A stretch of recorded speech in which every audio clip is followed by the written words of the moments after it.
Le acabo de dar al botón de transmitir y entonces ahorita vamos a checar si sí ya sale. Cámara, cámara. Sí, ya está iniciándose la transmisión. Y bueno, rápidamente eh, vamos a iniciar esta sesión que nos platica Oscar Brauer desde la Universidad de Leeds. Nos anda contactando a través de estas tecnologías nuevas o relativamente nuevas en el coloquio de orientación y nos va a platicar de más allá del teorema de Witten-Koncevich, estudiando la topología desde sistemas integrables. Ese es el título de la plática de Oscar Brauer. Y bueno, pues le damos las gracias por su participación. No, pues muchas gracias. Les decimos que Oscar nos dijo que si hay preguntas, vamos a estar checando las preguntas, que se las hagamos y vamos a intentar, como en las sesiones, que sea interactivo. Si alguien quisiera el link a la reunión, pues nos puede mandar un inbox y se los pasamos. Nada más acuérdense que ya no la hacemos tan libre desde que nos hicieron boicotear en una de las sesiones, pero en los comentarios nos pueden hacer llegar la inquietud de que quieren el link de la reunión, entonces se los mandamos por inbox. Entonces, bueno, le damos la palabra a Oscar. Gracias por acceder a dar esta plática. Listo. Ok, Uh -huh. pues bueno, vamos a empezar un poquito leve. Este es un tema honestamente muy, muy extenso. Se puede abordar de muchísimas puntos de vista. Vamos a intentar retomar los atajos más o menos conocidos para poder llegar como lo más lejos en el tiempo más corto posible, ¿vale?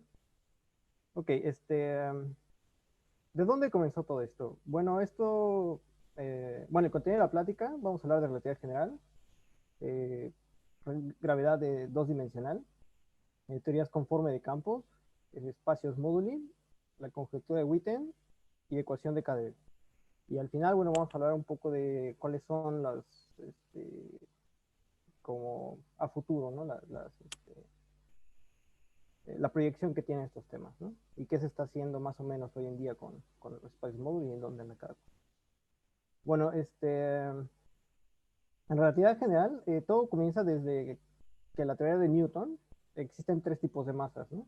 La que le llama la masa inercial, que es la que se obtiene como en la segunda ley de Newton, ¿no? O sea, uno tiene la suma de fuerzas y dice que eso es igual a una masa por una aceleración, ¿no? Y la masa que es del objeto. La gravitacional pasiva, que es justo la que siente un cuerpo en caída libre o lo que sea, ¿no? Y la gravitación activa. La gravitación activa es la fuerte del campo gravitacional, que ya saben, ¿no? Que si ustedes tienen dos cuerpos, bueno, en este caso, el que da lugar a la F, de acá arriba, es eh, el que genera esa fuerza, ¿no? Esa es la que vamos a llamar la más gravitación activa. No es conceptualmente trivial ver que todas estas son equivalentes, ¿no?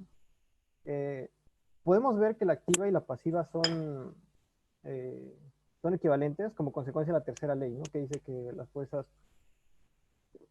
van a estar como contrarias y este, o sea, si uno ejerce una fuerza sobre un cuerpo, el otro ejerce una inversa. ¿No? En la inercial pasiva, para pasar de la inercial a la pasiva, vamos a introducir algo que se llama el principio de equivalencia. ¿Okay?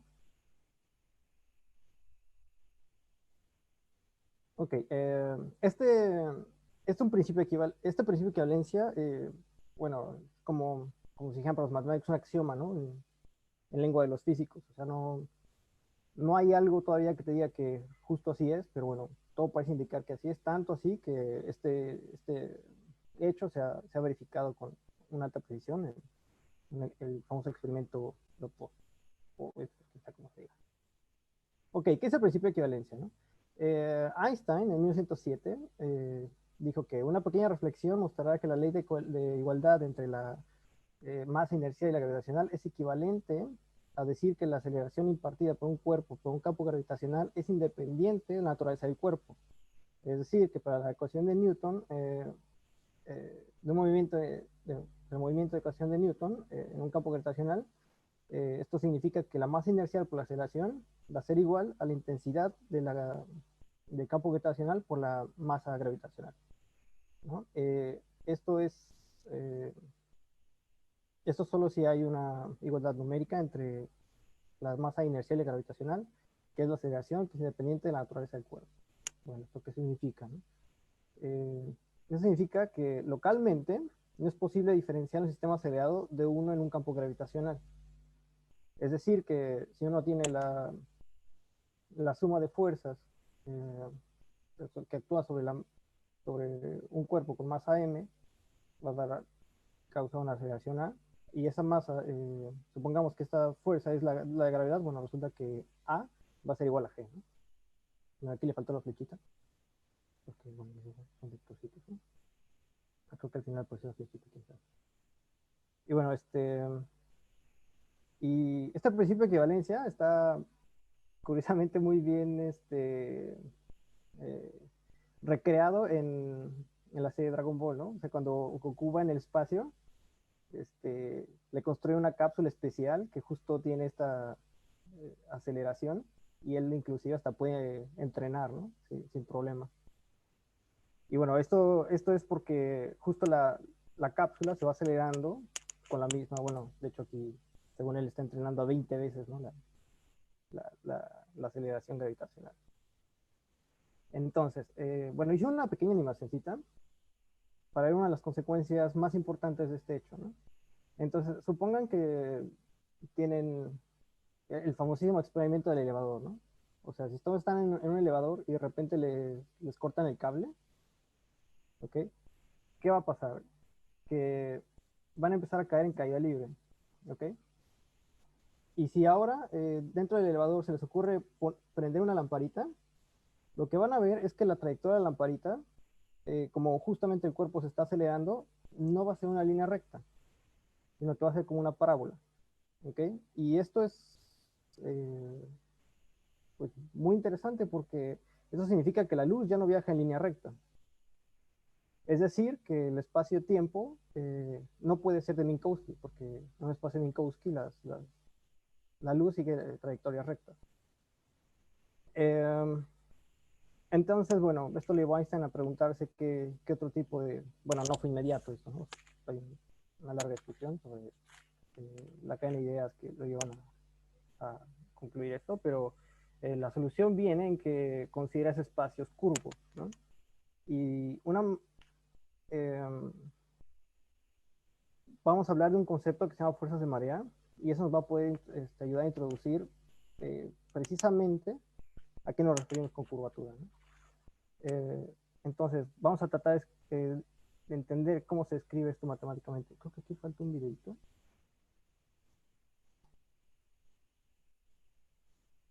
Uy, qué triste.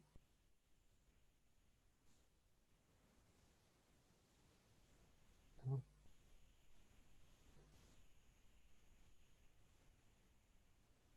Híjole, bueno, no jaló un videito, pero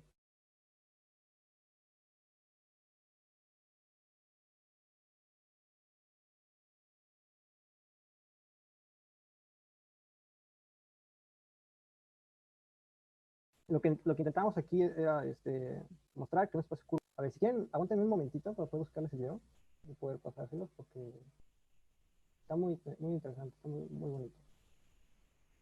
Aguanten tantito. Pues ahí no tienen esas cancioncitas de problemas técnicos.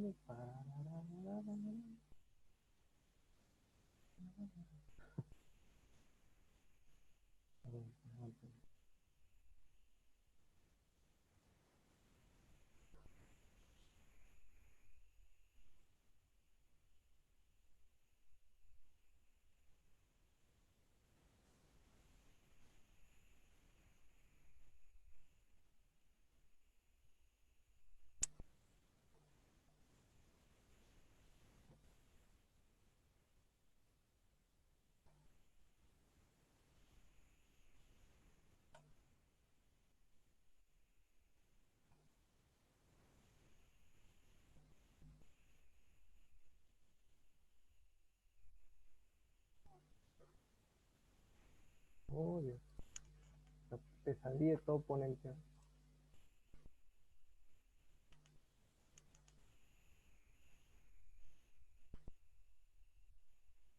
Ok, aquí está. Ok, no se puede.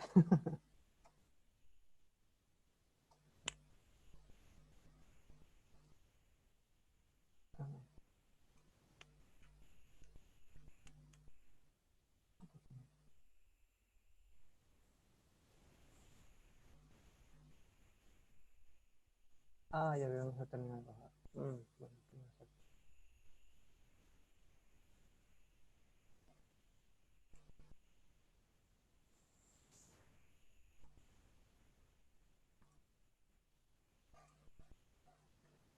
Ok,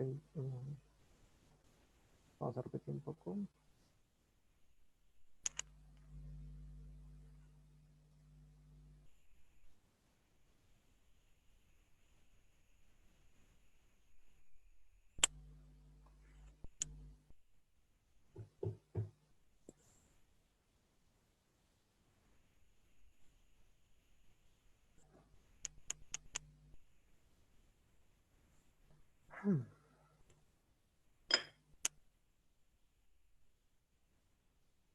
Ok, estamos de vuelta.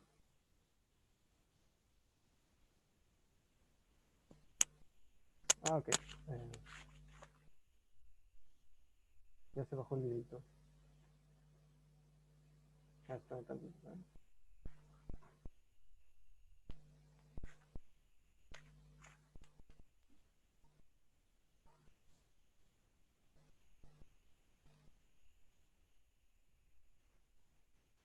Ok, aquí. Ok, bueno, vamos a suponer que vamos a mandar a un valiente viajero y lo vamos a mandar al centro de la Tierra, ¿ok?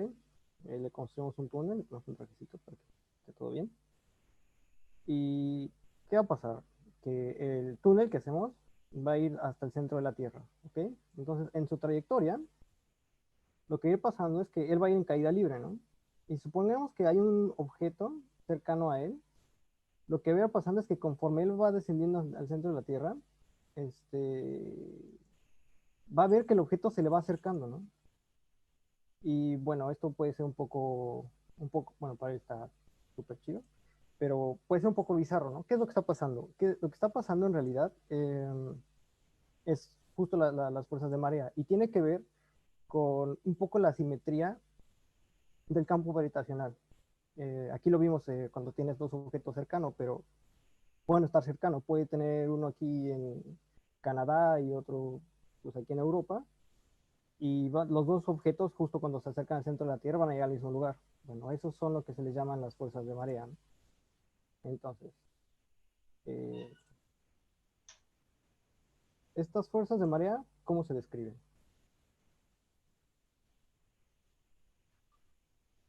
Ahora, vamos a introducir un poco de notación, de la que llaman notación de Einstein. Cada vez que vean índices repetidos, se van a sumar.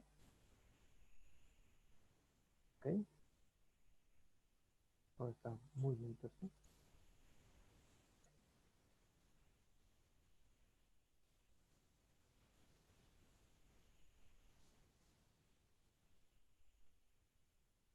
Ok, ¿cómo se describe esto matemáticamente? Lo que vamos a tener es que en un espacio curvo las geodésicas no permanecen paralelas en el sentido euclidiano, es decir, aquí tenemos dos geodésicas y pues todo el tiempo permanecen separadas, ¿no?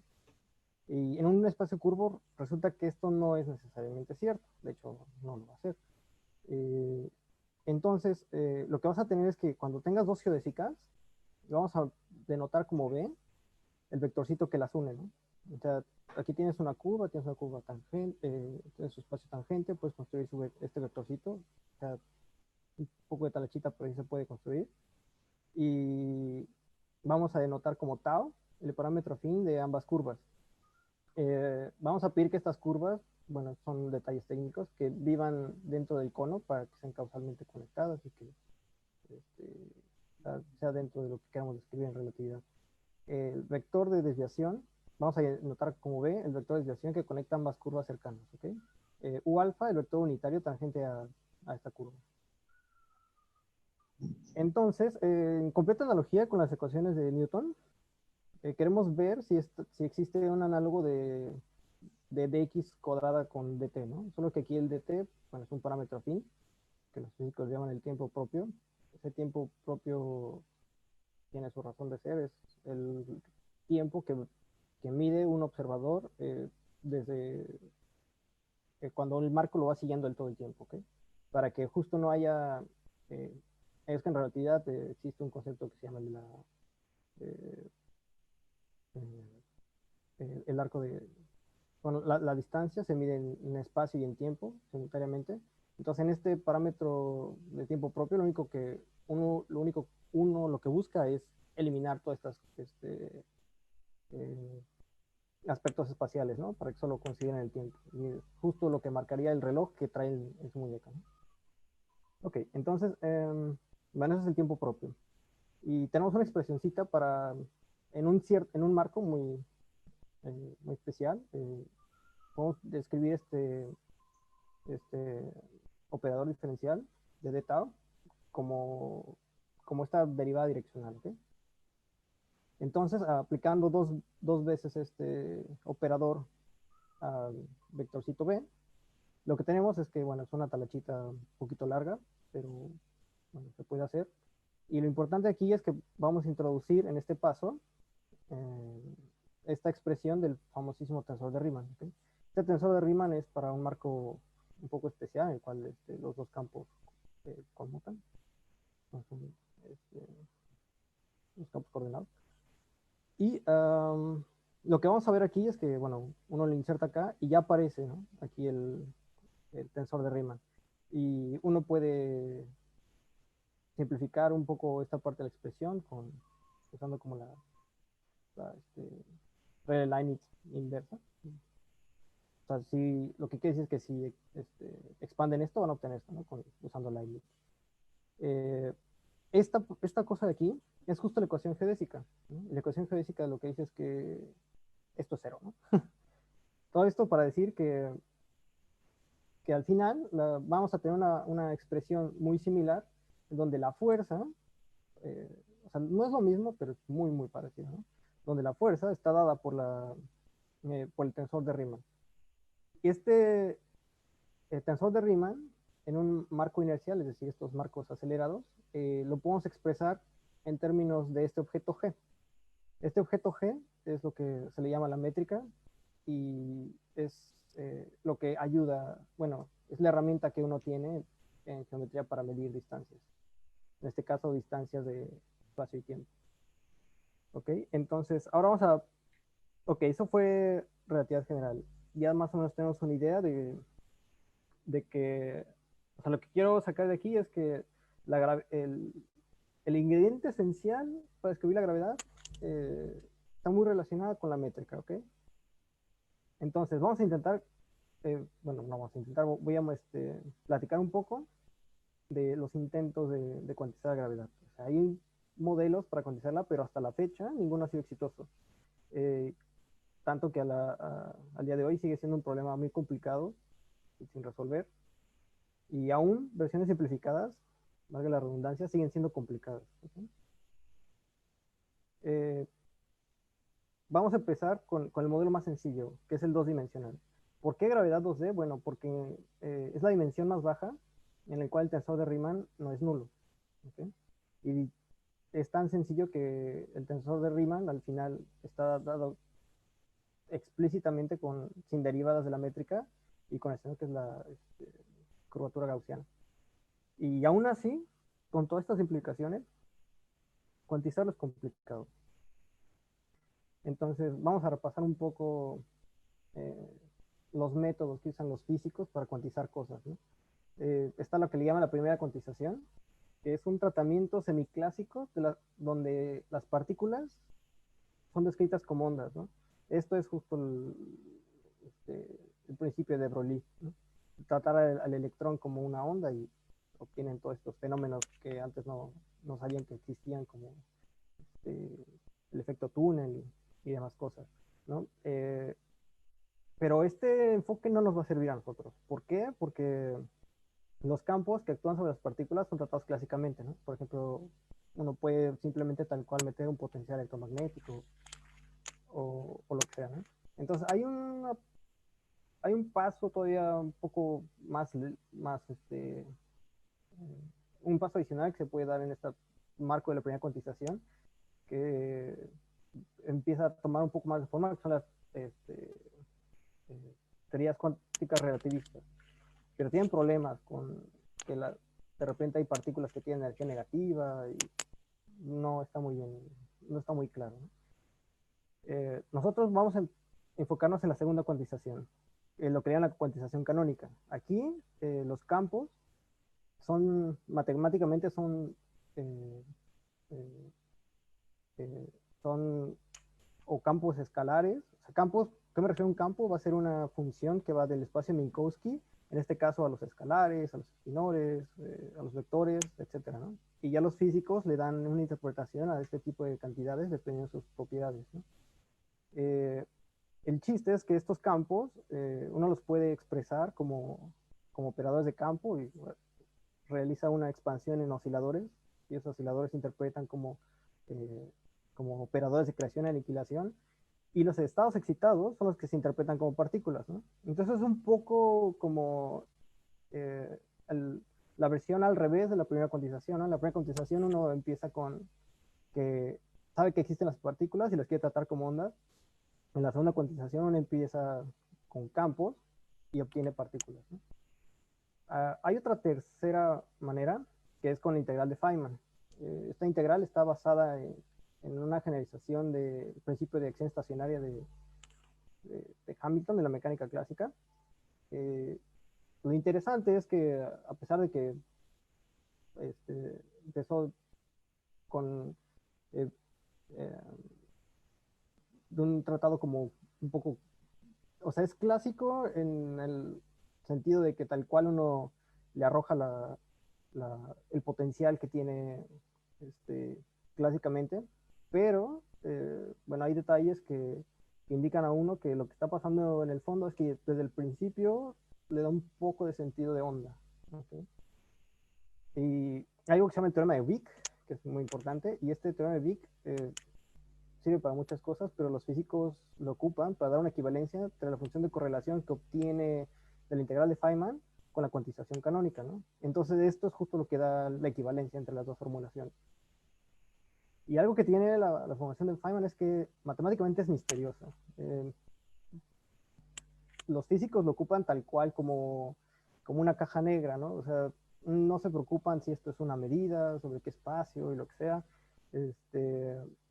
O sea, lo que da la integral de Feynman es básicamente como una serie de pasos, un poco un estilo de receta de qué tienes que hacer, ¿no? O sea, discretizar tu espacio, tomar límites, y al final te escupe un numerito y eso es justo lo que estás buscando, ¿no? Entonces, como que, pues aquí uno, bueno, lo notan como una integral, pero, o sea, sí, es una integral, pero los físicos lo usan así, tal cual como una caja negra, ¿no? Como algo, quién sabe si sea matemáticamente eh, correcto o no, pero funciona, ¿no? Y lo padre de esto es que todas las herramientas que aparecen en la cuantización canónica, como rotaciones de Wick, que es para estudiar teoría cuántica de campos en el espacio euclidiano en vez del de Minkowski, después hace una rotación y obtiene los resultados que a uno le interesan, es útil en descripción de instantones y demás cosas. Y las identidades de Takashi Bar también, ¿no? Se pueden, tienen descripción en esta integral de Feynman. Y bueno, estas Takashi Bar son importantes porque sirven para verificar invariancia norma. Ok. El chiste es que ninguno de estos métodos funciona con la gravedad.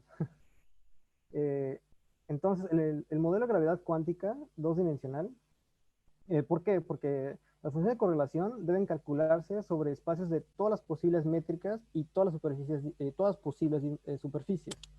Es decir, que es un espacio muy, muy grande.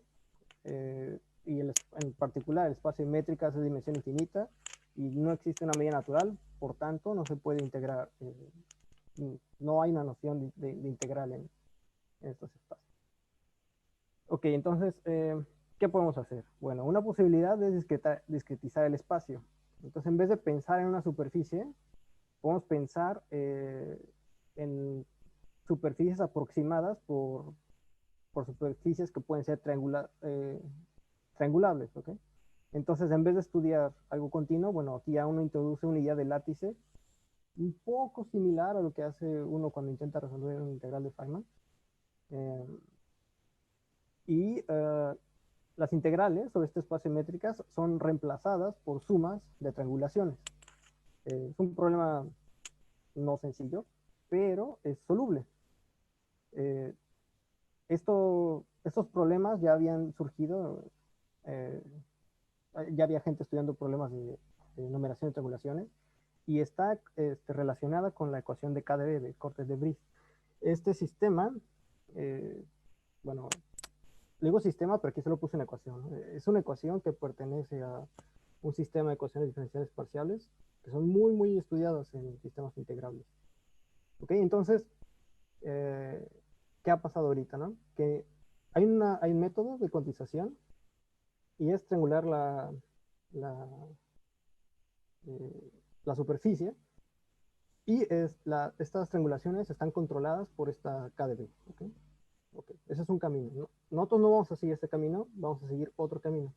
El método que vamos a ocupar es vamos a usar un poco herramientas de teoría conforme de campos, y bueno, eso está muy relacionado a lo que estuvimos viendo de la gravedad, de la métrica y todo esto, ¿no?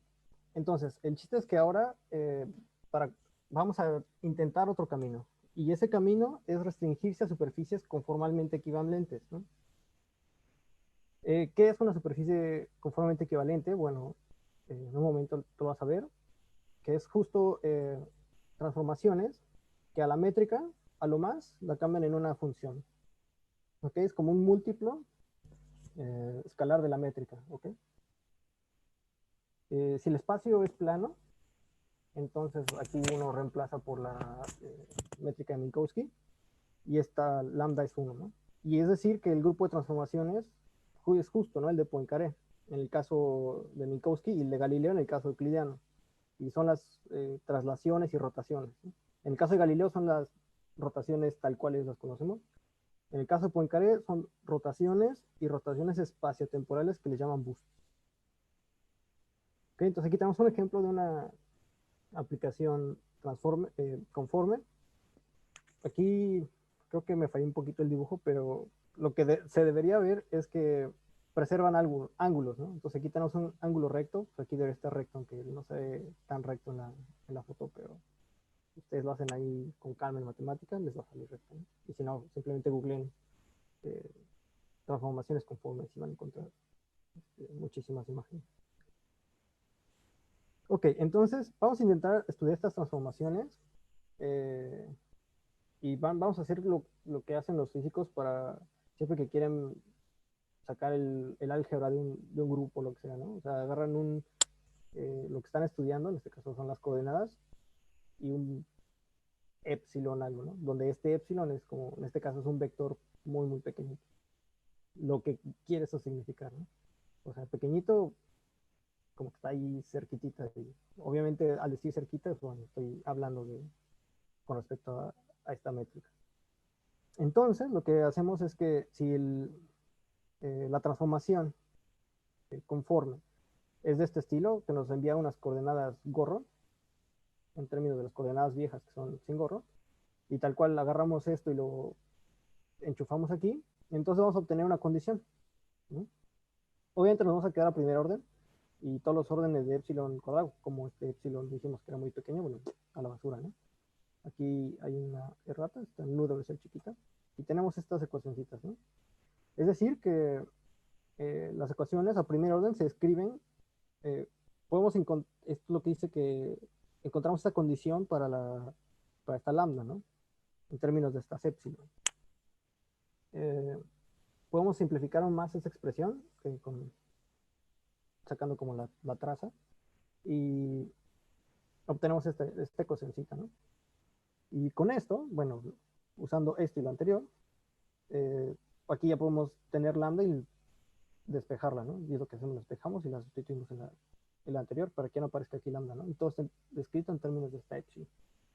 Y esta D es la dimensión del espacio, ¿ok? Porque justo aquí tomamos la traza, ¿no? La traza, bueno, aquí me faltó multiplicar esta eta mu de este lado también, para que se tenga la traza. Y la traza te da el rango o la dimensión del espacio. Ok, entonces, en general, una representación de cualquier transformación, por ejemplo, si piensan en las lineales, pues bueno, es justo esta es la matriz, ¿no? Asociada a la transformación. Entonces, aquí ρ es la matriz de representación de esta transformación T en un cierto espacio lineal B de dimensión finita. Sin embargo, aquí esta T no solo actúa sobre este como si fuera vectorcito, ¿no? Estamos haciendo transformaciones también sobre las coordenadas. Esto significa que estas transformaciones actúan en dos fases, ¿no? En dos partes. Primero, la representación finita que actúa sobre phi, como comentaba, ¿no? Que puede ser un vector o lo que sea. Y la segunda es la que actúa sobre las coordenadas. El problema de esto es que este tipo de transformaciones requieren de una representación de dimensión infinita, porque estamos hablando, bueno, lo que los matemáticos llaman diffeomorfismo. Entonces, tenemos una tablita. Las posibles transformaciones son de este estilo, ¿no? Son traslaciones, son dilataciones, rotaciones, y estas que le llaman transformaciones especiales conformes. Y se ve medio rara ahí de digerir, pero lo único que está haciendo es eh, como que es una inversión, una traslación y otra inversión, ¿ok? Eso es lo que está haciendo esta cosa aquí medio exótica.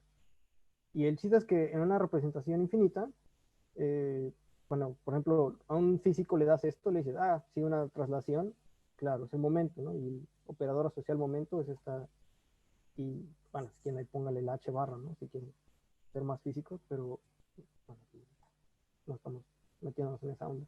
En las dilataciones, bueno, obviamente tiene que ser un múltiplo de esto. Las rotaciones, bueno, igual trae los físicos y dicen, ah, sí, es el operador de momento angular, ¿no?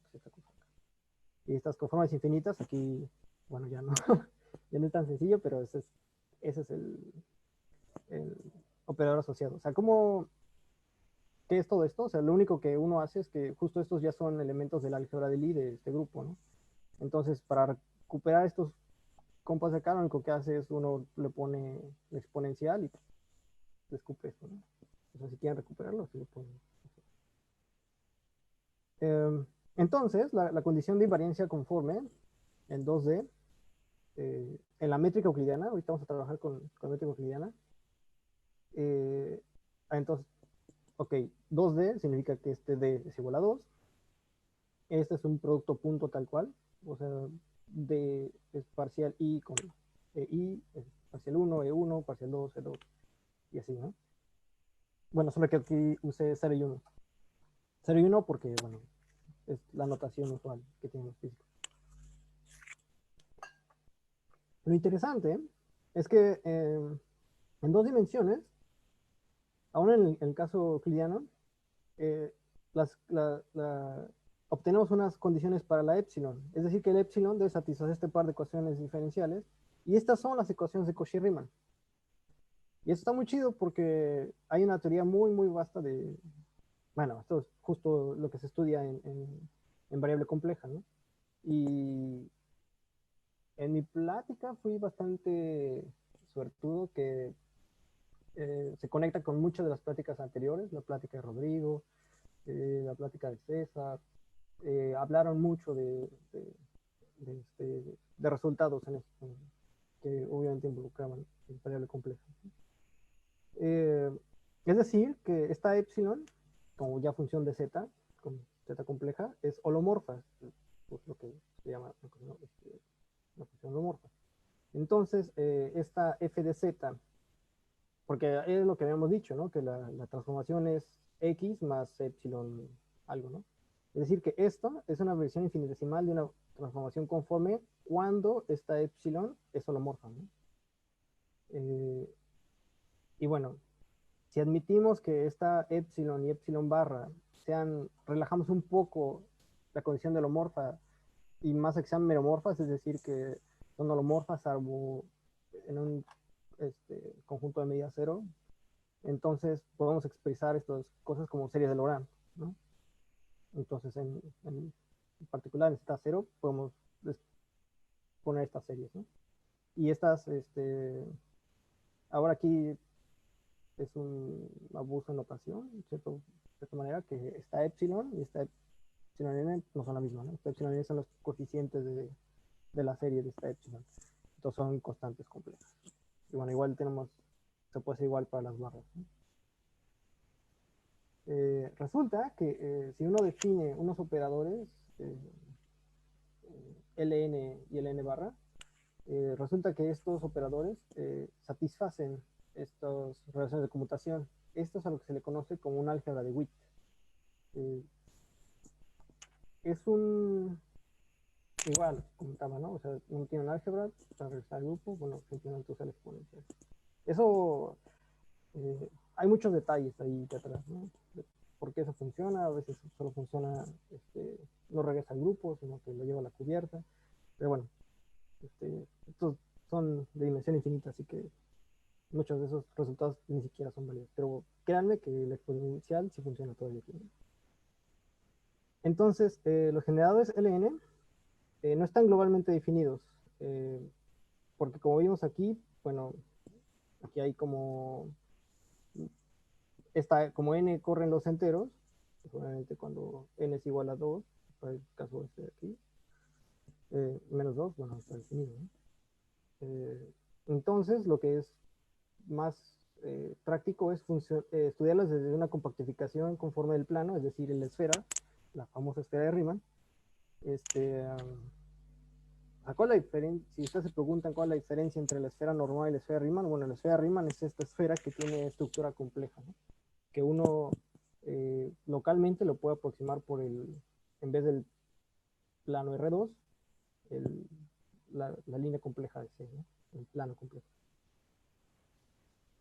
Ok, entonces estas transformaciones conformes están generadas por estos campos vectoriales. Entonces, esto vemos que no es singular si n es mayor igual que menos 1, como comentaba, n igual a 2 estropea un poco esta expresión. Pero bueno, o sea, para que sea homorfa, simplemente tiramos esos términos, ¿no? Si queremos estudiar ahora la superficie de Riemann, como digo, la esfera de Riemann contiene el infinito, ¿no? Entonces, en el infinito necesitamos, para estudiar el infinito, lo único que hacemos es tomamos la carta 1 entre W, ¿no? Como que la volteamos. Es como si tomáramos de la proyección estereográfica, la proyección en vez de arriba hacia abajo, de abajo hacia arriba, ¿no? Eso es lo que hace esta 1 entre W. Entonces, eh, tomamos esta expresión de aquí arriba, tal cual, y bueno, reemplazamos z por 1 entre W, y obtenemos esta expresión. Esto tenemos el mismo problema que antes, ¿no? Solo que ahora para los negativos. Entonces, esto lo que hace es que estas n's solo pueden tener tres valores, menos 1, 0 y 1. ¿No?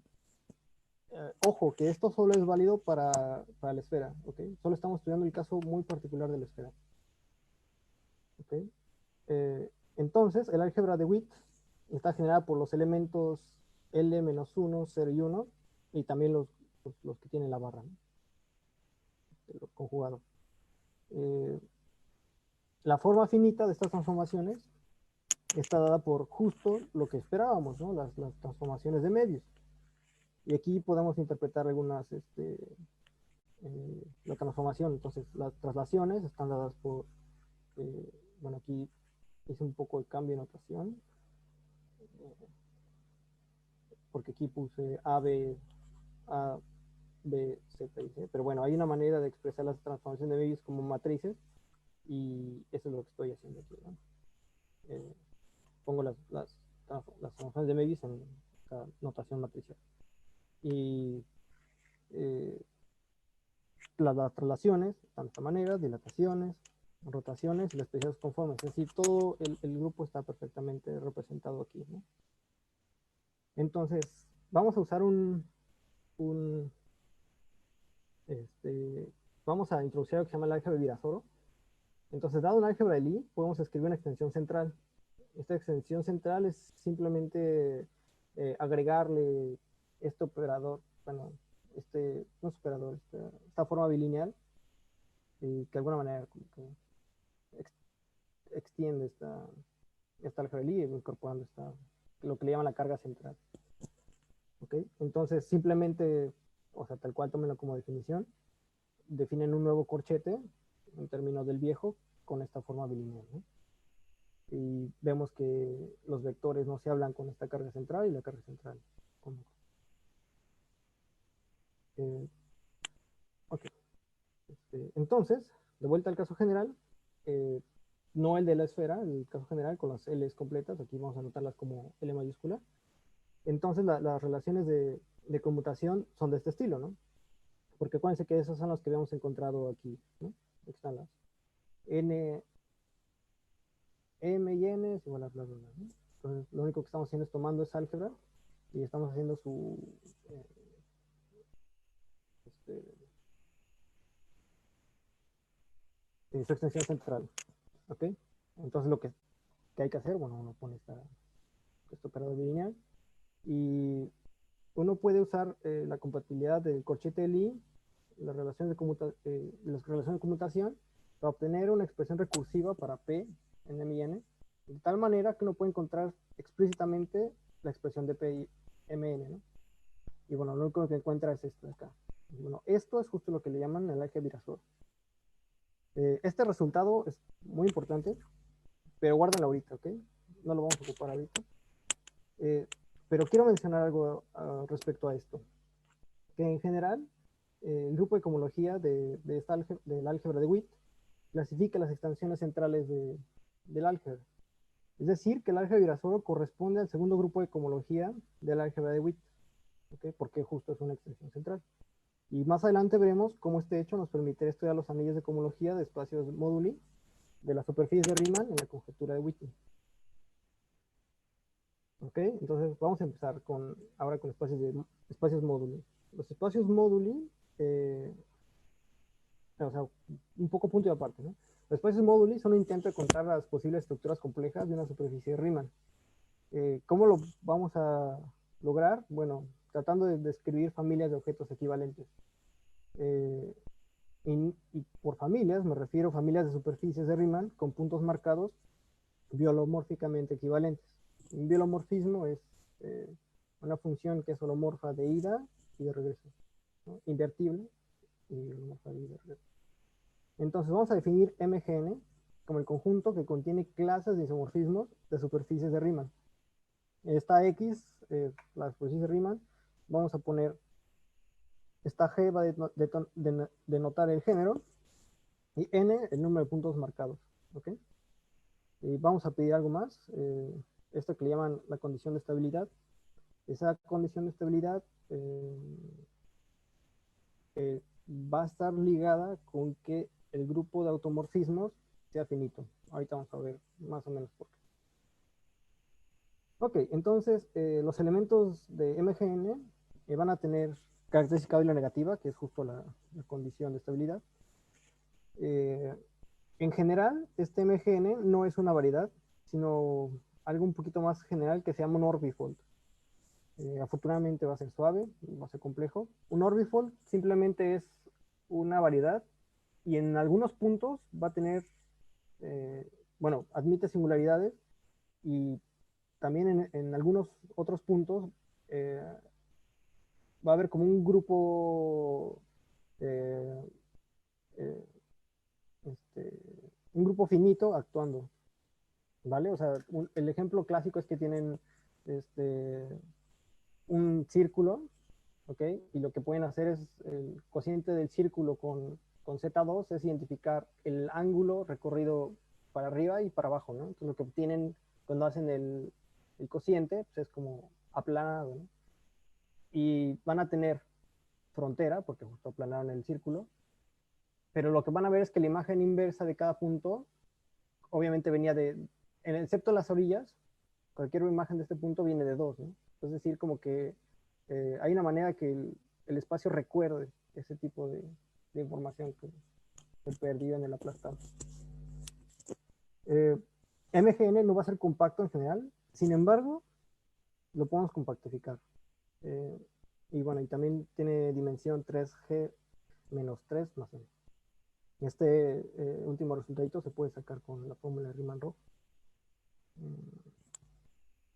Sí, sí. Entonces, bueno, vamos a estudiar M0N, ¿no? Es decir, vamos a estudiar esferas con N puntos marcados. ¿Ok? Sabemos que para... Aquí puse CP1, pero CP1 es la esfera Riemann, ¿sí? Como para distinguirlo un poco de C2, si lo quieren ver así. Es decir que, bueno, si tomamos como superficie Riemann X, el CP1, existe un único elemento de PSL2C, estas son las de Möbius, que manda estos tres puntos en 1, 0 e infinito. Es decir, tú me das cualesquiera X1, X2, X3, y yo siempre te puedo dar una de Möbius que me los manda a esos tres puntos y en ese orden, ¿ok? Eh, y justo está dada por esta F, ¿no? O sea, aquí ven que si aquí reemplazan X1, se va a 0, ¿no? Esto es 0, esto aquí no hay problema, aquí no hay problema, aquí no hay problema, entonces X1 va a 0.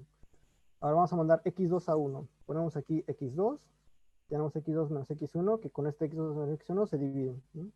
Aquí tenemos X2 y aquí tenemos X2, entonces estos dos se dividen y al final tenemos f de X2, 1. Y el infinito, bueno, ponemos aquí X3, aquí no hay problema, aquí no hay problema, aquí no hay problema, y esto pues se va a 0, ¿no? Entonces, bueno, aquí no nos da miedo el infinito porque estamos en un espacio que justo hay un punto que se llama el infinito. Y podemos decir que X3 se va a infinito.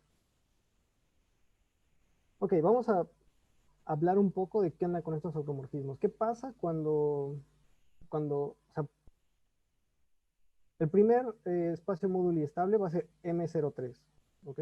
Pero vamos a ver por qué. Si solo tenemos un punto, ¿ok? Es decir que de alguna manera estamos fijando un punto, ¿ok? Digamos el punto del infinito. Entonces el punto del infinito, tenemos todas estas transformaciones que pueden mover los demás puntos, ¿ok? O sea, porque por ejemplo transformaciones de este estilo dejan fijos al infinito. Entonces el infinito se va al infinito y llamo al infinito x1, ¿no? Y se ven de esta manera, ¿no? Como yo le llamo los lentes, ¿no?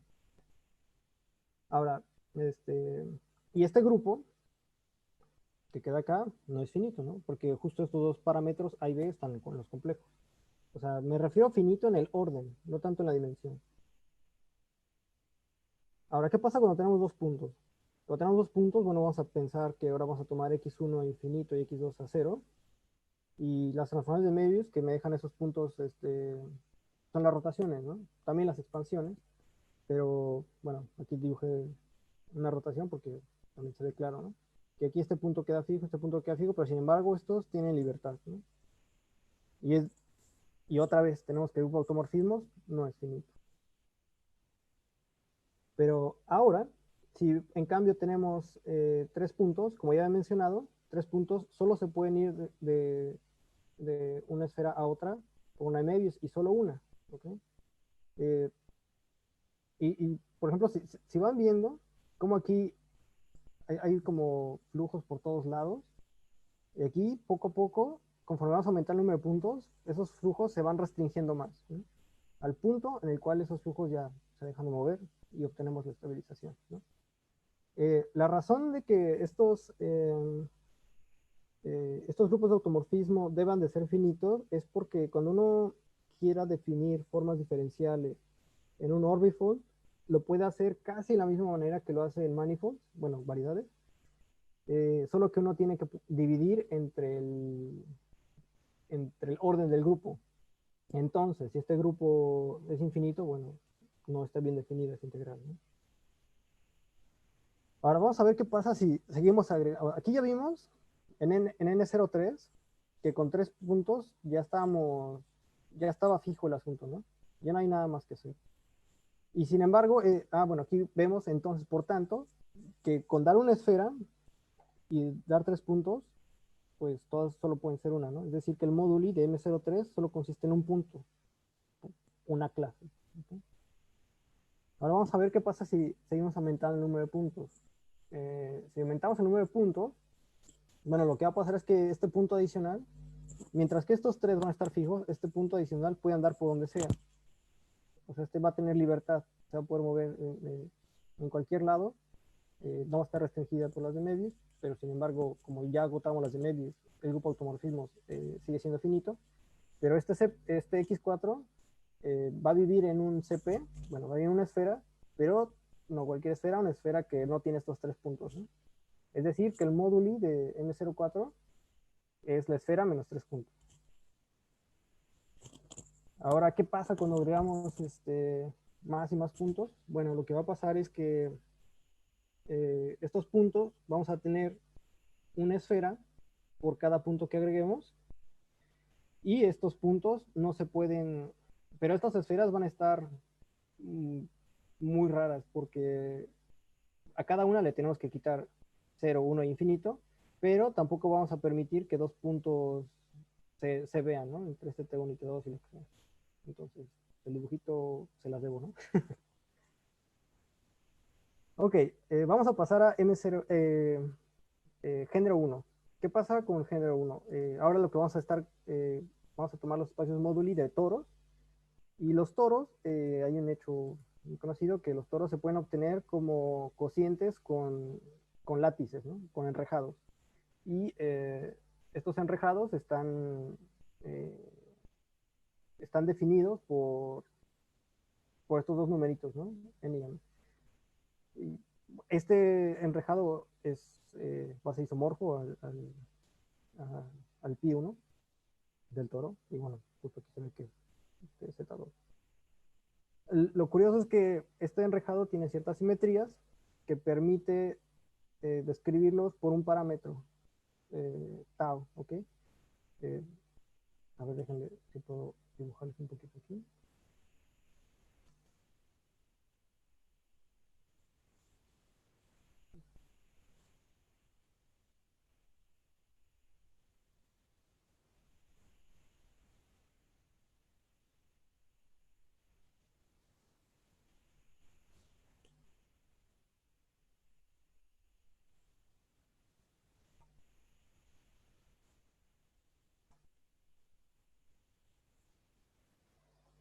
Ok, entonces, por ejemplo, ¿no? Eh, si ustedes tienen... Oh, no sirve. Ah, bueno, si ustedes tienen ¿qué es? No sé si otra aplicación funciona.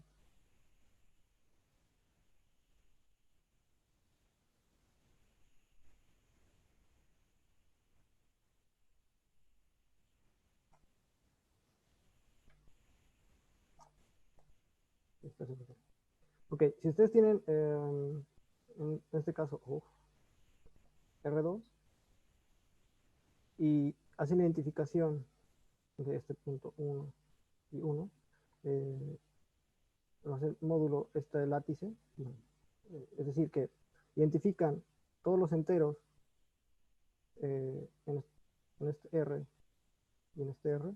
Entonces, es decir, que este el 0 está identificado con el 1, identificado con el 2, y de la misma manera verticalmente, ¿no? Es decir, que esta línea se identifica con esta línea y esta línea se identifica con esta, ¿no? Y eso es justo lo que dan el toro plano, ¿no? Bueno, hay una manera de ser un poco más prácticos con esto y es dando un látice. El chiste es que este látice tiene ciertas simetrías, es decir, que un látice es igual a C cuando C es un complejo. Y eso permite que en vez de describirlo con un látice se ve como algo así, ¿no? Y aquí está separado por un entero, ¿no? Eh, opa.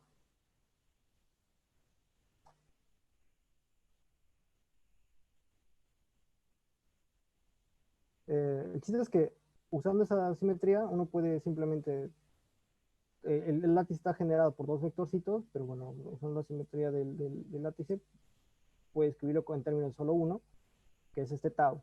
El chiste es que este tau va a estar un poco restringido porque para preservar la orientación del toro, porque el toro va a estar, pedimos que sea un toro orientado, va a vivir en el semiplano superior, ¿okay? Es decir, el H.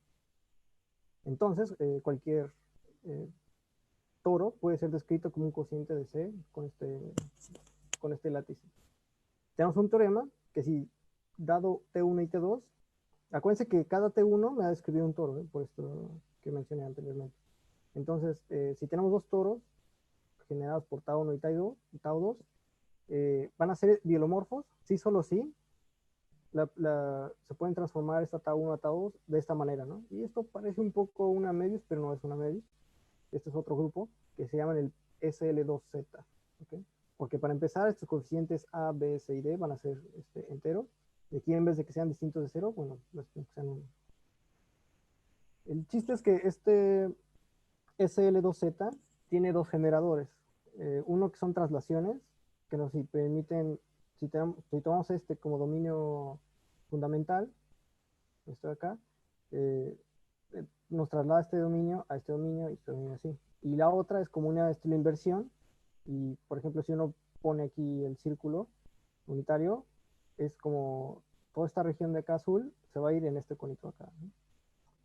Entonces, el móduli es justo el cociente de este H, que es decir, todos los posibles toros, con este SL2Z, y como esto créanmelo, que este es el dominio fundamental de esta transformación. Y lo que te había comentado, ¿no? Que como este va a ir trasladado en este, lo que tenemos que hacer es que vamos a tener que identificar esta línea con esta línea, y esta con esta acá con esta acá. Lo que llamamos L plus y L menos se van a pegar, y esta línea acá se va a pegar con esta línea acá. Entonces lo que va a quedar es como el módulo se va a ver como este estilo, ¿no? Pero aquí ya vemos que aquí tiene como picos. Este pico justo fue el que se preservó cuando lo doblamos, ¿no? Entonces este pico, también este otro de aquí atrás, así, es como un volumen, ¿no? Como un cilindro, pero de abajo lo aplanamos. Y este de acá justo es el módulo 1.1. Y aquí vemos un poco la estructura de Orbifold. ¿Por qué? Porque como había mencionado, ¿no? Que aquí ven que se intersectan muchos de las, o sea, este punto de acá se intersectan las que voltean de arriba para abajo, la inversión que les había comentado, y también la traslación, ¿no? Entonces este punto va a estar muy cargado de simetrías, ¿no? Cuando lo doblemos, o sea, cuando lo doblamos hicimos muchos dobleces para contenerlo ahí. Ok, entonces vamos a tener nuestras observaciones. Primero, que es de dimensión 1 compleja. Si le quitamos estos puntos sigma 1 e i, que eran los que ya hemos descrito acá, sigma plus e i, entonces el grupo de automorfismos z entre 2z, ¿no? Y es justo porque doblamos dos veces. Ahora, vemos que el grupo de automorfismo de sigma plus es z entre 6z, y el de i es de 4z, ¿no? Entonces, aquí ya vemos que el orden aquí va a ser de 4, de 6 y de 2, ¿no? Entonces, para nada se parece a un manifold. Es decir, que este M11 tiene estructura de Orbifold y como móduli es estable. Me preguntarán, ¿qué pasará con M10? Bueno, necesitamos marcar un punto, porque como ya he comentado con el látice, eh, para que puedas empezar a doblar el toro que les mencioné, pues tienes que decir dónde está ese toro, ¿no? ¿Dónde empieza tu látice? O sea, es decir, que si quitas el punto marcado, ese punto marcado te dice dónde empieza el látice, y si lo quitas, ese látice lo puedes transportar, eh, lo puedes trasladar con cualquier número complejo o cualquier parte del plano, y por tanto tienes su grupo de automorfismos, bueno, vuelve a ser infinito, ¿no? Los complejos, de orden infinito. Y algo también interesante de este espacio es que no es compacto, ¿no? Eh, de hecho, hay otra manera de ver este módulo, son totalmente equivalentes, que es como pegar este con este, pero ahora por abajo, ¿no? Y va a quedar como un punto, pero acuérdense que este punto no existe. Y o sea, pueden decirlo o que no existe por acá o que no existe por acá arriba, ¿no? Es decir, que si uno quiere compactificar este espacio, al final solo hay que agregarle un punto. Y ese punto, bueno, es un toro ahí medio feo. De hecho, a ver, vamos a dibujarlo.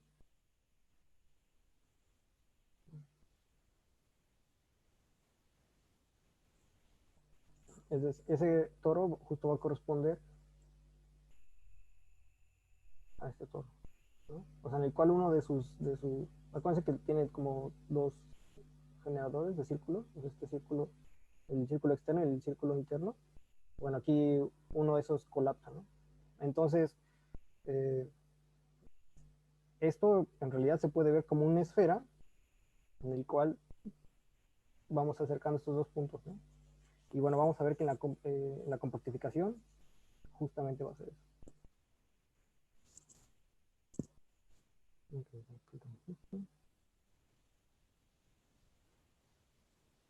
Ok, ¿cómo compactificar estos compas?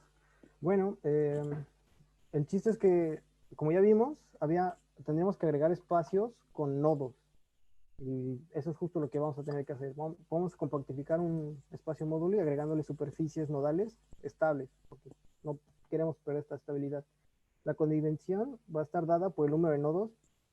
En el caso que dibujé es uno de codimensión 1, porque solo tenía un nodo, que es el puntito donde juntaba este, aquí, ¿no? Este es un nodo. Los elementos a la frontera se van a describir como comportamiento de puntos límite, como siempre, ¿no? Y eso es resultado de cálculo. Desde cálculo 3 les enseñan que los puntos de la frontera justo tienen que reflejar un límite, ¿no? Y tal cual, vamos a decir que la compactificación va a ser el espacio y su frontera. ¿Okay? A eso se le denota como la compactificación de Deligna, Mumford y Knudsen de MGN. Ok, vamos a estudiar el módulo M4. ¿Cómo compactificar M4? Sabemos que M4 era una esfera salvo 3 puntos. Entonces, pues tal cual se los agregamos, ¿no? Pero ¿de qué manera los vamos a agregar o qué es lo que está pasando ahí? Bueno, cada punto debe de alguna manera expresar el límite cuando este punto nuevo, el x4, que bueno, aquí yo denoté como t, tiende a 0, tiende a 1 y tiende a infinito. El, el chiste de estos límites es que tenemos que reflejar, acuérdense que aquí tenemos estructura conforme, es decir, que cada vez que nosotros queramos acercar este para acá sin colapsar estos dos, como que la geometría va a jugar un papel muy importante. Lo que va a estar pasando es que a la manera que nosotros queramos acercar este punto a eh, en este límite, lo que va a pasar es que para que eso suceda, los otros dos puntos se van a ir a infinito, ¿no? Y van a ir a infinito y justo en el límite, bueno, se va a tener esto que se observa aquí abajo, ¿no? Que esta esfera, con los 4 puntos en el límite, colapsa en dos esferas y cada una va a tener 2 puntos. Y tú dices, bueno, aquí tiene 2 puntos, me falta un tercero para que esté estable. Bueno, los nodos van a contar para la estabilidad eh, de los elementos en la frontera. Y bueno, esto lo pueden describir más precisamente con esta curva de curvas, con este parámetro S. ¿Ok? Entonces aquí tienen imaginen, esta curva es la misma que esta y representa una esfera, una línea proyectiva. Y vamos aquí a marcar 4 puntos y justo vemos que cuando hacemos el límite de tender a infinito, bueno, estos puntos colapsan en dos líneas, ¿no? Y cada línea es una línea compleja.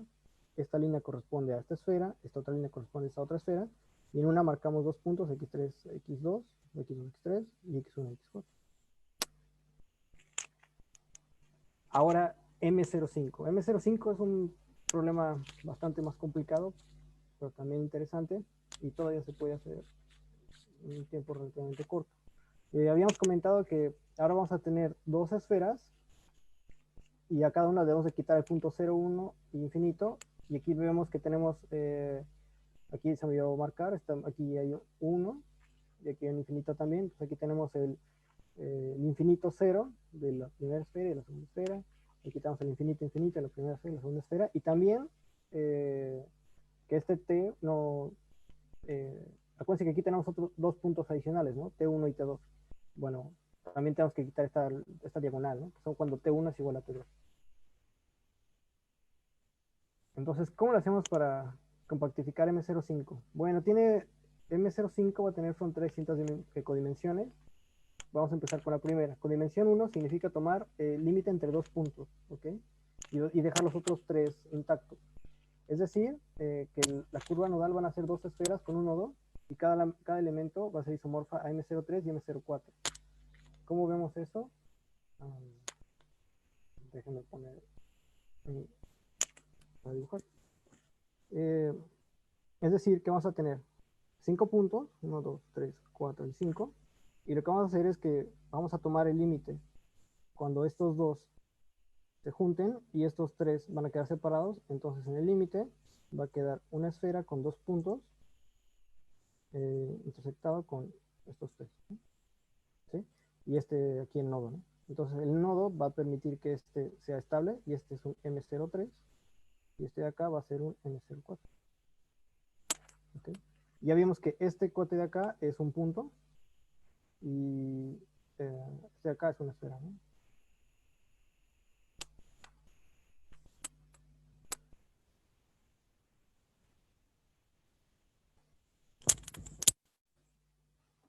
Con dimensión 2. Ahora vamos a tomar dos límites simultáneamente entre dos pares de puntos. Es decir, que la curva nodal son tres esferas con un nodo. Otra vez vamos a hacer un dibujito a ver si podemos hacerlo rápido. Vamos a tener una esfera, 1, 2, 3, 4 y 5. Y vamos a colapsar este con este y este dejarlo afuera, ¿no? Entonces hay varias maneras de hacer esto, ¿no?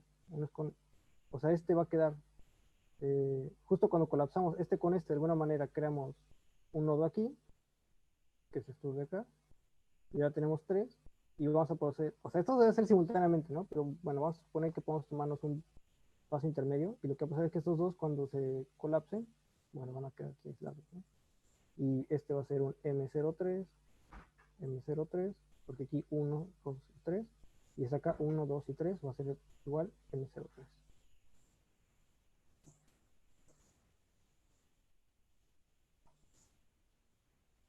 ¿Okay? Por tanto, la frontera de M05 se describe como el M05 original y los elementos de la frontera, ¿no? Ya os describo que son estos dos de codimensión 1 y estos de codimensión 2. Aquí tenemos, eh, justo tenemos que incluir todos los posibles límites, entonces aquí tenemos 4 puntos, 6 puntos, y aquí tenemos 10 puntos. Perdón, 10 y 15 puntos.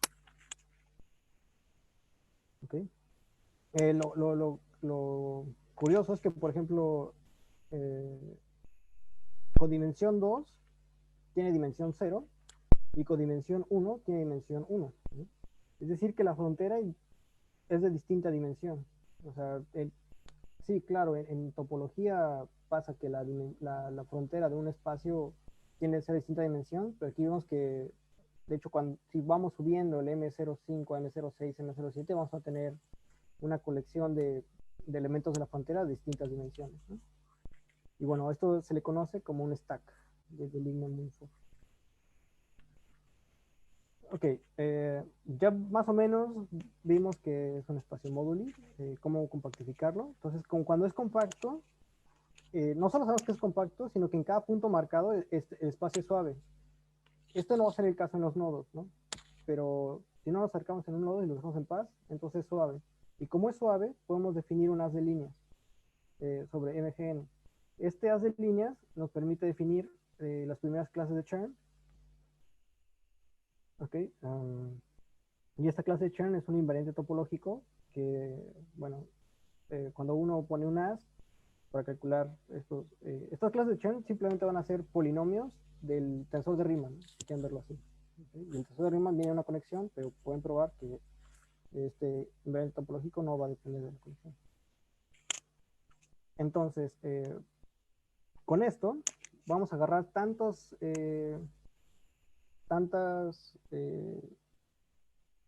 psis como dimensiones de MGN, ¿no? Entonces vamos a definir los números de intersección como estas integrales.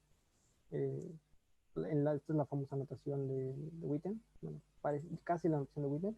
Y los físicos dirán, ¿eso parece una función de correlación? Sí, sí, va a ser una función de correlación para cierto caso. Y bueno, entonces va a estar definida por este número, si la dimensión, si el número el grado de la forma coincide con la dimensión, y va a ser 0 de otro caso. Ok, entonces, estos números de intersección satisfacen ciertas ecuaciones. La famosa ecuación de cuerda, estas dos, la del dilatón y la ecuación de cuerda, las dos las probó Witten. Y justo dan relaciones, ¿no? Aquí me faltó escribir MGN, ¿no? El chiste es que aquí justo le estás bajando el grado a n, ¿no? Aquí G empieza con n mayor a 1 y aquí va bajando, ¿no? Pero fíjense que ninguna de las dos, como si aquí faltó, imagínense aquí el MGN, en ninguna de las dos cambia G. Pero lo padre de esto es que de alguna manera nos permite escribir números de intersección con más puntos a espacios de menos puntos y viceversa, ¿no? Eso va a ser muy interesante. Ahora, vamos a empezar con la conjetura de Witten. ¿Qué dice Witten? Si introducimos la siguiente serie de generadores, es decir, una función f que sea una combinación de polinomios de todos estos números de intersección con estas t's, ¿ok? Bueno, uno puede ver que justo aquí están todos los posibles integrales de clases psi, ¿ok? Lo que dice la constante de Witten es que justo esta f, por muy complicada que se ve, satisface una ecuación diferencial parcial. Y no es cualquier ecuación diferencial parcial, es la ecuación de K de B. Y si recuerdan, la ecuación de K de B controlaba las, las triangulaciones, ¿no? De alguna manera estaba relacionada con las triangulaciones. Entonces es justo lo que está diciendo es que las dos teorías de gravedad cuántica de alguna manera son equivalentes, ¿okay? Esta conjetura fue probada por Maxim Kontsevich en su tesis doctoral. Y bueno, aquí está Witten. ¿Okay? Los que no lo conocen, pues, ahí está Lefras. Y aquí estoy yo. ¿Vale? Cuando vino a México, él siempre está. Entonces, ¿cómo le hizo Kontsevich para probarlo? Bueno, usó algo que se llama una foliación de Strebel. Hizo una foliación explícita de MGN, previamente introducida por Harel, Mumford, Strebel, Thurston, Zeiger y Penner, con un sistema coordenado y una conexión explícita. Entonces, con esta conexión pudo construir estos variantes de Chern, encontró una forma, construyó el haz de líneas. Aquí lo que uso es que bueno, yo no estoy muy involucrado en esta no es mi investigación, pero bueno, más o menos leí qué es lo que pasó, ¿no? La prueba es algo complicada. Y bueno, pues quiero mencionar que integrales sobre S1 en cada fibra es 1. Entonces así la curvatura de la conexión es un representante de la clase de Chern. Y con eso, esta foliación explícita está basada en gráficas. Y con el sistema de coordenadas de Kontsevich redujo los cálculos de número de intersección a combinatoria de gráficas mediante el teorema de Wick, el mismo teorema de Wick que vimos para Feynman, ¿no? Y así mostró que podía crear la serie generadora como una integral matricial, porque también esto está relacionado con matrices aleatorias y demás. Entonces, así, con esta serie, así también demostró que esta es una función tau de la jerarquía KdB. Por tanto, probando la conjetura de Witten. Y bueno, ahí tenemos una foto de Kontsevich de la época. Ahí tenía, creo que 26, 27 años. Ok, entonces, el problema de esta prueba es que la fundación de Strebel solo existe en MGN, no en su compactificación. Entonces, bueno, hay gente que comenta, los expertos, que él no abordó esta dificultad y es una falla en la prueba de la conjetura, pero sin embargo la prueba después fue completada y o sea, solo un mínimo detalle, pero se considera que la prueba estaba bien. O sea, obviamente hizo lo más complicado, ¿no? En 2004, otra tesis doctoral de Miriam Mizrahi, usando métodos más modernos, encontró una fórmula de recursión topológica para los volúmenes de Weil-Peterson, y esta fórmula la describió como una transforma de Laplace de la recursión topológica como resultado, probando la conjetura de Witten. Bueno, no lo mencioné, pero justo por este resultado le dieron la medalla Fields a Kontsevich, y por este resultado también le dieron la medalla Fields a Mizrahi. Lamentablemente, Mizrahi falleció en 2017, me parece. Un poco más de 40 años, muy joven. Ok, no, vamos a hablar un poco ahora de la ecuación KdV. Ahora, había mencionado que es una jerarquía. Bueno, esta jerarquía es una serie infinita de ecuaciones diferenciales parciales. Esta ecuación KdV es muy especial porque es una ecuación con infinitas simetrías. Y infinitas simetrías implica muchos flujos y esos flujos conmutan. Entonces, pero lo interesante de esta jerarquía es que admite una expresión en términos de pares de Lax. Bueno, ¿qué son los pares de Lax? Es si uno introduce una variable formal W y el anillo de operadores pseudo-diferenciales, aquí vemos que vamos a tener polinomios de n epsilon, ¿no? Entonces podemos definir el operador parcial de x cuadrada menos, más 2e a la menos 2 por W. O sea, esto es tal cual la derivada con respecto a x, y aquí, bueno, es W hacia secas, ¿no? Entonces, lo que podemos ver es que para toda n positiva, esta expresión no contiene potencias positivas de los símbolos x, es decir, es un polinomio de grado 1 en W. Bueno, más aún, es un polinomio diferencial de grado 1 en W, es decir, que solo tiene derivadas de W. Entonces vamos a definir la jerarquía KdV como sistema de ecuaciones diferenciales parciales que satisfacen esto, ¿no? Y esto se le llama una ecuación de Lax. Esta representación de Lax hoy en día tiene muchas aplicaciones. Es un resultado, se empezó a estudiar creo que en los 60, 70, no recuerdo bien, por Peter Lax. De hecho, él cuando lo puso ni siquiera sabía lo que era. Y la gente le dijo, oye, es un operador nuevo. O sea, él lo ocupó como un operador así X, pero la gente vio que tenía mucho potencial. De hecho, muchos de los sistemas hamiltonianos clásicos, el de, no sé, el trompo de Kovalevsky o los de cuerpo rígido, se pueden expresar en términos de ecuaciones de Lax. Bueno, lo menciono porque la función, como he dicho, en el caso de la conjetura de Witten, la función que formamos con las nuevas intersecciones es una función tau de, de, de esta jerarquía, que es decir, que es una solución. ¿Okay? Y hoy en día lo que se está haciendo es estudiar curvas espectrales. Resulta que esta función tau toma valores en lo que es una curva espectral, y estas curvas espectrales, hay ciertos, bueno, uno puede obtener los hamiltonianos de la topología de estas curvas espectrales, ¿no? Algo muy interesante que está haciendo hoy en día.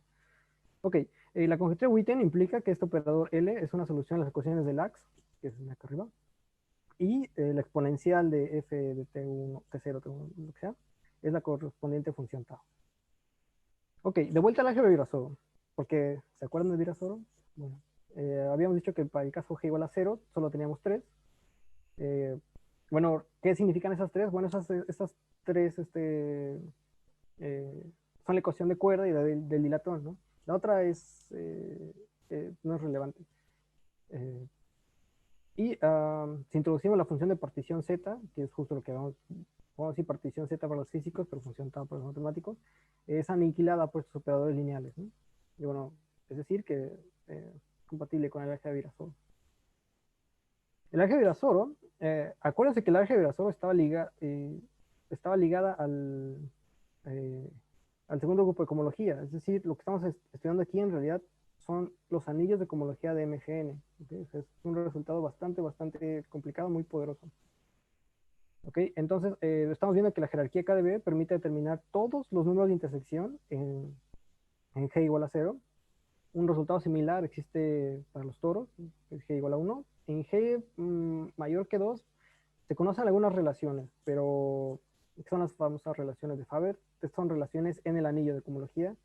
El problema continúa, hasta la fecha sigue siendo abierto. Muchas relaciones ya se han probado, se han incluso introducido unas nuevas. En 2015 en particular, Pandaripande, Pixton y Zvonkin probaron que un nuevo sistema de relaciones MGN se puede describir a través de la teoría de lo que le llaman R-spin, que es decir, en cada superficie Riemann le ponen encima una estructura espinorial y resulta que puede ser suena más complicado este problema, pero es bastante más manejable, porque introducir esta estructura de R-spin, bueno, limita gravemente el grado de los números de intersección, ¿no? Como polinomio. Y bueno, con esto lo construyeron y probando que la teoría de cohomología de campos asociada a la clase Witten es semisimple. Esto bueno, no vamos a hablar de teorías cohomológicas de campo, pero es una herramienta fundamental hoy en día. Fue desarrollada por Manning y Kontsevich, que es como, y es la herramienta que se ocupa para estudiar nuevas jerarquías. Ok, bueno, aquí nos ocupan la clase de cohomología, se llama la clase Witten, y es una directa aplicación de las ecuaciones de Witten, Dirac, Berlin y Berlinde, que aparecen en distintas teorías cuánticas de campo. Ok, ¿y cuáles son las nuevas direcciones para esto? Bueno, estudiar teorías cohomológicas de campo, variedades de Frobenius. No hablo tampoco de variedades de Frobenius, pero es un tema impresionante, que son variedades planas en las cuales uno puede definir un potencial, y ese potencial es justo el potencial que uno que satisface la conjetura de Witten-Consevich. Hay otros espacios módulos que se llaman de mapeos estables, y entre esos mapeos estables, bueno, están incluidas muchas teorías de conteo de curvas, como de Rohan, Gromov-Witten, etc. ¿Qué se está trabajando hoy en día también en esto? Bueno, nuevas de intersección para superficies de Riemann abiertas y su equivalente aplicación a teorías de Gromov-Witten abiertas. Y bueno, así como comenté que hay una jerarquía de KDB, bueno, hay distintas jerarquías hoy en día. Hay unas que se llaman de doble ramificación y de Dubrovin-Sang. Todavía están a nivel de conjetura, pero también existen bueno, hay personas que comentan que son equivalentes estas. Y bueno, ya es todo lo que tengo que decir. Muchas gracias.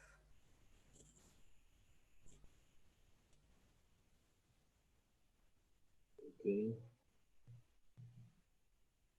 Es que vemos si hay alguna pregunta. Coronavirus muy rápido.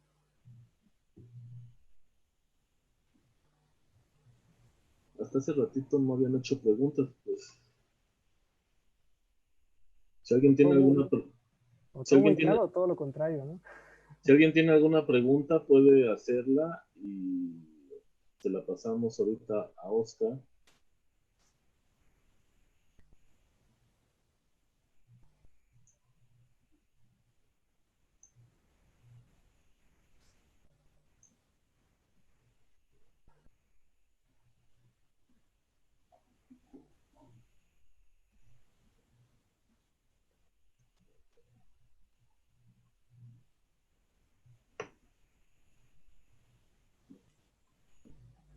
Bueno, en caso de que vi, creo que no hay preguntas. La pregunta que hacemos en las sesiones así, pues un poco de manera constante es ¿qué, qué recomendarías a los estudiantes que están tal vez en posibilidad de irse acercando poco a poco algunos temas de los que mencionaste, a los que son de la facultad, ¿qué les recomiendas que vayan llevando de materias? Para los que nos escuchan que no son de la Facultad de Ciencias de la UNAM, ¿qué les recomendarías que podrían ir consultando, tal vez estudiando primero superficialmente, tal vez un poco más a profundidad después, respecto de las áreas y los temas para acercarte a esto que nos has platicado, que pues está en la frontera entre la física y las matemáticas y en particular entre la geometría, la topología y la física? Sí, bueno, estos temas se pueden abordar, como tú bien comentabas, ¿no? Desde el punto de vista puramente físico o puramente matemático y obviamente cosas en medio. Pero algo que sí me gustaría comentar es que, bueno, estos temas son, hay muchísima investigación en estas cosas. Es un, considero que es una buena dirección para estudiar. Y cuando yo era estudiante de licenciatura, como que yo veía mucho a la geometría diferencial como para mí en ese entonces era un top, ¿no? O sea, porque en ese entonces mucha de la física estaba descrita, relatividad, electromagnetismo, este, estaba escrita en términos de, eh, geométricos, pero después, conforme uno va avanzando, va viendo que las cosas como que ya no son tan variedades, ¿no? Por ejemplo. Y es porque si uno, bueno, y voy a platicar un consejo que me dio mi asesor de maestría, ¿no? Que, que si tú en serio quieres estudiar física moderna, te recomiendo muchísimo que estudies geometría algebraica. Son eh, resultados muy poderosos eh, con también, o sea, la geometría algebraica también ha tenido muchas etapas, ¿no? Y la que se vive hoy en día, pues yo creo que es una etapa muy interesante, hay muchísimas cosas que se pueden hacer. Eh, si uno, y también yo jamás había escuchado hablar de sistemas integrales hasta el posgrado, ¿no? También creo que es un área muy interesante, como ya lo vieron ahorita, con muchísimas aplicaciones. Y es complicado, eh, o sea, las cosas que están haciendo hoy en día son muy complicadas. Y es abrumante, ¿no? Acercarse a este tipo de cosas, pero lo que se puede uh, hacer, voy a dar un consejo que tal vez pues haga enojar a muchos, ¿no? Sino como que la matemática es muy tentadora, ¿no? Y muchas veces uno eh, le da curiosidad y se apasiona por estudiarlo todo, pero es muy difícil entrarle a todo, es muy difícil saberlo de todo. Entonces, si lo quieren hacer como ya en su carrera profesional, lo que van a tener que hacer es justo enfocarse en una o dos ramas, ¿no? Porque siento que la manera más eficiente con la competencia que hay hoy en día, con la manera de trabajar que se hace hoy en día, porque, bueno, hacer investigación en matemáticas es un trabajo bastante, en física o en ciencia, ¿no? Es un trabajo bastante pesado. Y pues lamentablemente no me gustaría romantizarlo, ¿no? Diciendo que es una experiencia muy bonita. Más bien, parece siendo mi experiencia, a veces la idea que es una experiencia muy pesada, con muchísimas cosas muy buenas, pero el sol no brilla todos los días, ¿no? Sí. Y también intenten buscar personas que estén dispuestas a, a compartir sus ideas. Afortunadamente yo he encontrado personas muy amables, muy nobles, que me han compartido mucho de lo que saben. Y eso no siempre pasa, ¿no? No siempre sucede. Pero bueno, pues sí, eh, es difícil saber a qué se va a dedicar uno, ¿no?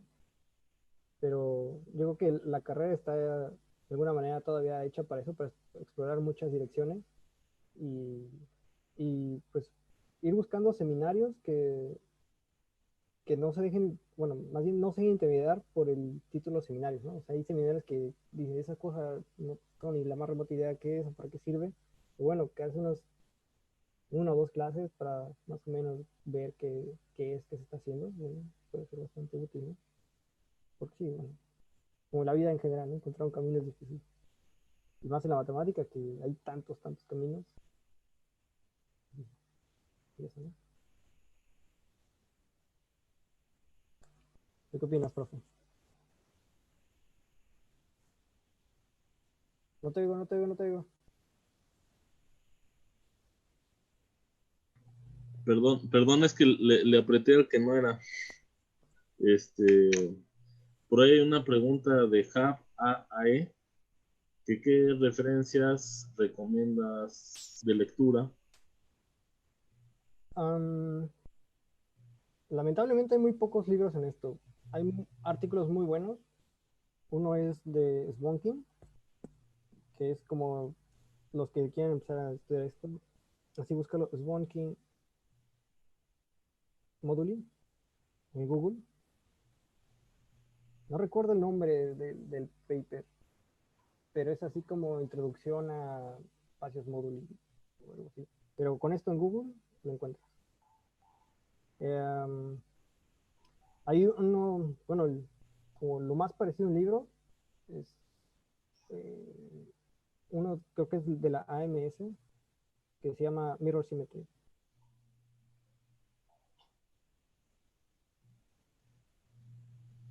Esto es como lo más cercano a un libro que he visto en estos temas. Si quieren leer sobre la prueba de Mixahani y otra dirección que ya no platiqué, hay un libro increíble de Enard que se llama Contando superficies de Riemann.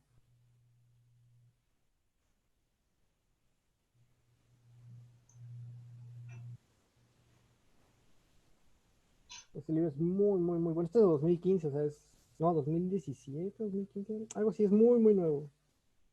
Voy a poner 2015. Y es un libro muy completo. Habla también, creo que todo el libro intenta hacer la prueba de, de, bueno, no todo el libro, sino que dedica una buena sección al problema a la prueba de Kontsevich. ¿Okay? Pero también él trabaja en las mismas cosas que trabajaba el Sahani. No sé si trabajaron juntos, pero este cuate es muy bueno. Um, si quieren aprender de eh, sistemas integrales clásicos, que es una muy buena introducción, creo que se llama Babelón y Bernard. Este cuate fue mi profe en el Col Polytechnic. Muy bueno. Un poco pedante, pero bueno. Y este libro es muy bueno, tiene ejemplos muy accesibles, muy padres. Eh, si quieren, eh, mi asesor, Alexander Burjak, tiene, siempre que él escribe un paper, pone una introducción. Y esas introducciones son eh, bastante accesibles eh, para lo que es, ¿no? O sea, como que es un tipo que va directo al grano y sabe muy bien todo y está muy actualizado y ahí puede encontrar muchas referencias a otros papers.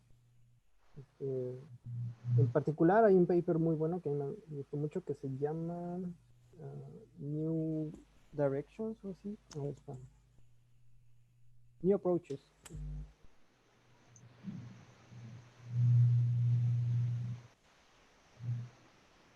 To Integrable Hierarchies.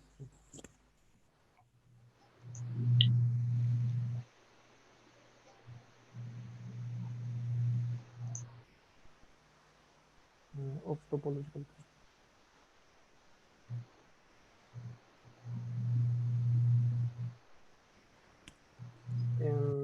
Eh, este artículo es buenísimo porque da una introducción como un poco histórica a todo lo que está haciendo hoy en día e introduce muchísimas cosas muy útiles, realmente muy útiles.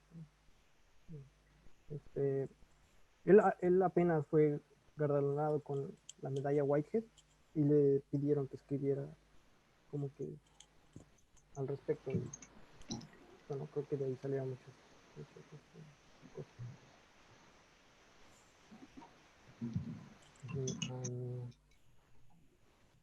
¿Qué otro grupo? Bueno, si quieren estudiar teorías cosmológicas de campos,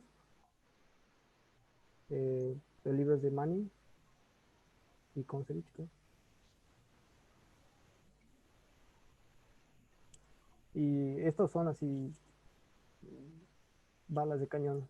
Es una teoría hay resultados muy interesantes. Uh-huh. Y bueno, y en general, o sea, pongan. Es que hay varios tipos de modular spaces, ¿no? Hay unos que solo son así, hay unos que son como MGN y otros que son MGN caligráfica. Eh, Estos son como más de los 80, estos como más de los 90. Y bueno, estos se dedican, de hecho hay unos que solo estudian MG, ¿no? Los espacios modulicing puntos ellos son los primeros espacios que se van a estudiar. Y bueno, estos, bueno, según yo hoy en día no son tan estudiados.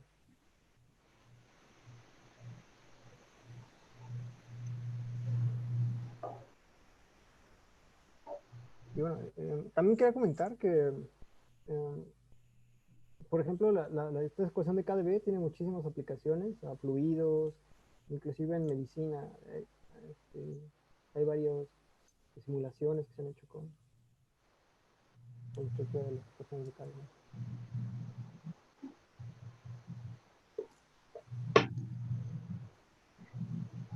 Ok, gracias Oscar. Pues creo que estaba viendo si había alguna otra pregunta. Creo que no hay otras preguntas. Intenté buscar algunos de los libros porque luego ponemos los links, Ah, uh-huh. pero no los encontré. Ahí luego si tienes tú alguno y quieres ponerlo en los comentarios, pues luego ahí ¿Así luego puedo tal cual poner el archivo? Ah, bueno, si quieres el archivo o Ah, el no link, sé, no sé, como digo, pregunto, no sé si... los links que habíamos puesto eran a la página esta de Library Genesis. Yeah.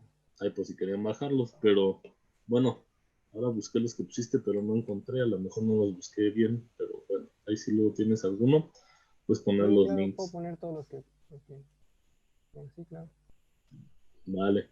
Bueno, pues vamos a ver alguna otra pregunta, si es que hay alguna, y si no, para pues agradecerle a Oscar esta plática que pues deja el sabor positivo de la interdisciplina, ¿no? Entre las áreas de física y de matemáticas, en particular, pues geometría, topología, física, gravitación, mecánica cuántica, y, digo, por mencionar algunas de las que dijiste, y pues está muy interesante. Estoy revisando, pues algo más que quieras agregar, Oscar. Pues muchas gracias a, a ti, Efraín, al grupo de Ciencias TV, por abrir este espacio que, bueno, dadas las circunstancias ahora, nos forzaron a estar en línea, pero abrió un poco el camino a que este tipo de reuniones se pudieran dar, ¿no? Dentro de lo malo, lo bueno. Sí, pues Y, gracias. y pues, muchas gracias a toda la gente que vino. Sí, sí. Y bueno, también eh, comentarles a los estudiantes que también si ustedes tienen temas que quieran explorar eso, pues háganselo saber también a sus correspondientes departamentos en matemáticas o en sus licenciaturas, ¿no? Porque muchas veces pasa que no se abren seminarios, no se abren temas porque el departamento completamente desconoce que hay gente interesada. Entonces, creo que sí es importante que comuniquen sus intereses más allá de sus grupos de amigos, ¿no? Sino también hacerles ver que hay, hay más cosas, ¿no? Ok. Bueno, pues a nombre del equipo del coloquio, ahora no anduvo Paco por acá, pues te agradecemos, Oscar, que hayas dado esta plática ya desde Reino Unido o Inglaterra. Te damos las gracias y bueno, pues a toda la gente los invitamos a que sigan atentos. Esta semana pues empezamos con esta charla de Oscar y hay otras charlas el miércoles, el jueves y el viernes. Va a haber otras 4 charlas. Los invitamos a que estén pendientes de los títulos y que se acerquen a aquellas charlas a las que les llame la atención escuchar. Vamos a tener horarios, va a haber otra charla a las 12, también así como hoy con Oscar, y las otras van a ser a las 5, miércoles, jueves y viernes, y bueno, están invitados. Pues gracias, Oscar, de nuevo, y pues te deseamos desde acá ahí toda la buena vibra para la chamba físico-matemática que andas haciendo. Y pues estamos en contacto, ojalá y también en un futuro podamos seguir platicando de algunas cosas y pues que poco a poco se pueda ir avanzando, cada quien a su nivel y pues si le va gustando algún tema a la gente que se vaya acercando y explorando, leyendo, en fin, ¿no? Gracias por lo que nos platicaste. No, gracias a ustedes por el espacio. Bueno, pues entonces si no tienes algo más, ahora sí, nos despedimos de algo más. Ya estuvo. Va, pues entonces nos despedimos de la banda, nos vemos pronto. Hasta mañana.